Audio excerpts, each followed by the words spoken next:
সকাল সকাল ঘুম থেকে উঠে শরীরটাকে একটু আড়মোড়া দিয়ে ঘুম ভাঙানোর পর বানর ছানাটি রওনা দিল তার মায়ের কাছে। কিন্তু একই, তার মা যে এখনো ঘুম থেকে ওঠেনি। আর এদিকে যে ক্ষুধার জ্বালায় বানর ছানাটি ছটফট শুরু করেছে। তবে মায়ের লক্ষ্মী ছেলের মতো মাকে ঘুম থেকে না জাগিয়ে সে একাই রান্নাঘরে ঢুকে পড়ল খাবার খুঁজতে।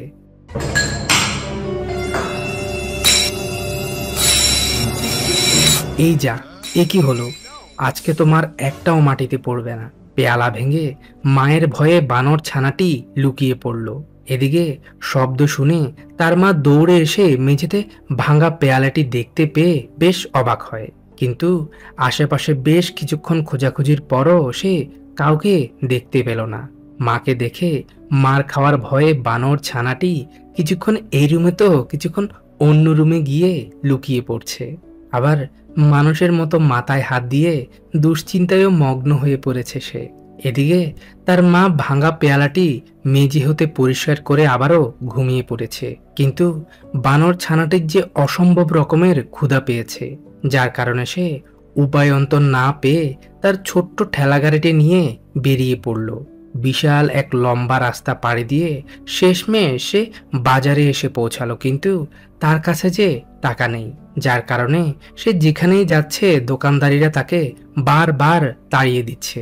কিছুক্ষণ এই দোকানে তো কিছুক্ষণ অন্য দোকানে গিয়ে খাবারের জন্য অনেক আকুতি মিনতি করার পরও শেষমেশ বানর ছানাটির কপালে কিছুই জুটল না, যার কারণে অনেকটা মন খারাপ করে সে আবারও তার ছোট্ট ঠেলাগাড়িটি নিয়ে রওনা দিল।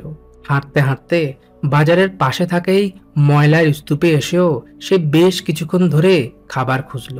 কিন্তু হতভাগা বানর ছানাটি কিছুই জোগাড় করতে পারল না। অবশেষে অনেকটা ক্লান্ত হয়ে গাড়ির উপর শুয়ে মাথায় হাত দিয়ে বানর ছানাটি আবারও দুশ্চিন্তায় মগ্ন হয়ে পড়েছে। অন্যদিকে তার মা ইতিমধ্যে ঘুম থেকে উঠে ঘরে, ঘরের বাহিরে, রাস্তায়, চারপাশে তাকে খুঁজতে শুরু করে। কিন্তু তিনি শেষমেশ আর বানর ছানাটির দেখা পেল না। এদিকে বেশ কিছুক্ষণ ধরে চিন্তা ভাবনা করার পর বানর ছানাটি বুঝতে পারে যে এমনটা করলে সে কখনোই তার জন্য খাবার জোগাতে পারবে না, যার কারণে অনেকটা নিরুপায় হয়ে শেষমেশ সে আবারও রওনা দিল বাড়ির উদ্দেশ্যে। বাড়ির সামনে এসে সে এইভাবেই গেট ধরে বসে থাকে, কিন্তু সে ভয় পেয়ে কোনোভাবেই ভেতরে যাচ্ছে না।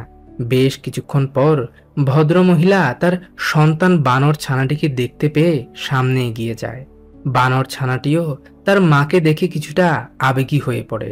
সন্তানকে ফিরে পেয়ে মা তাকে বুকে টেনে নেয়, কিন্তু তার পুরো শরীরে যে ময়লা আবর্জনা দিয়ে ভরে গেছে, যার কারণে ভদ্রমহিলা তাকে ঘরে এনে ভালোভাবে গোসল করিয়ে দেয়।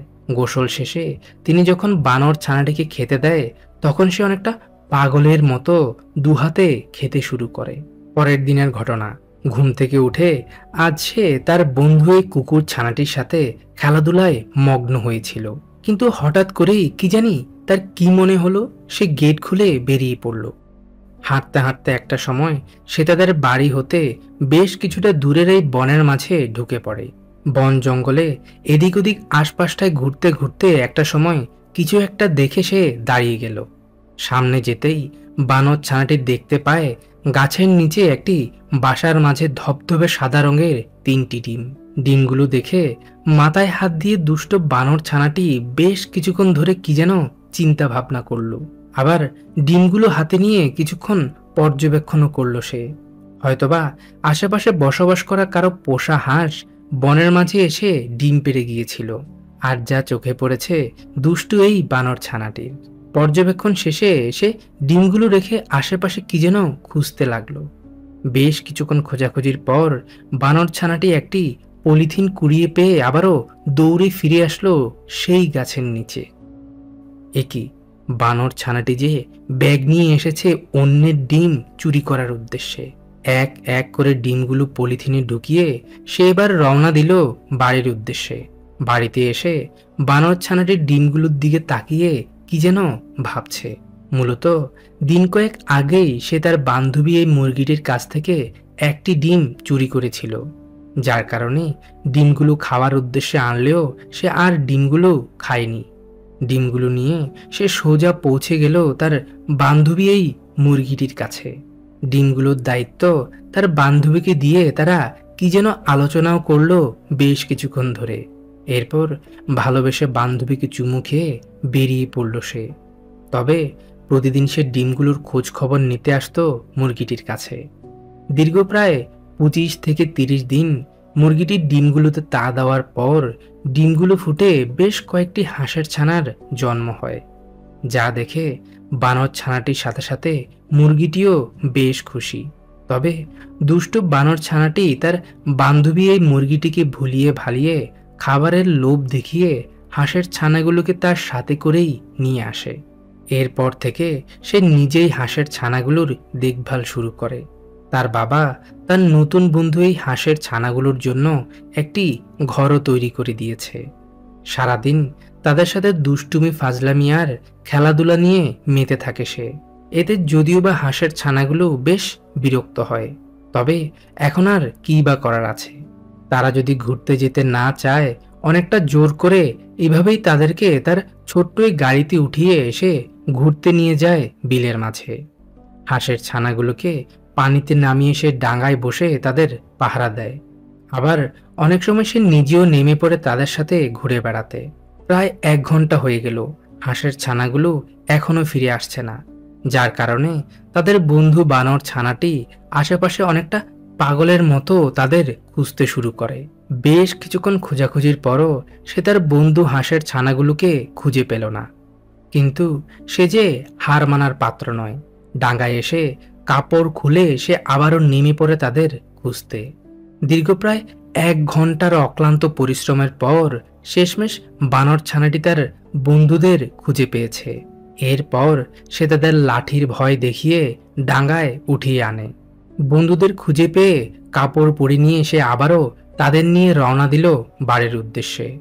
আজ আবার নবাবজাদার ইচ্ছে হয়েছে মাছ শিকারে যাবে, যার কারণে ঘরের আঙিনায় মাটি খুঁড়ে বেশ কিছু কেঁচো সংগ্রহ করে নিল সে।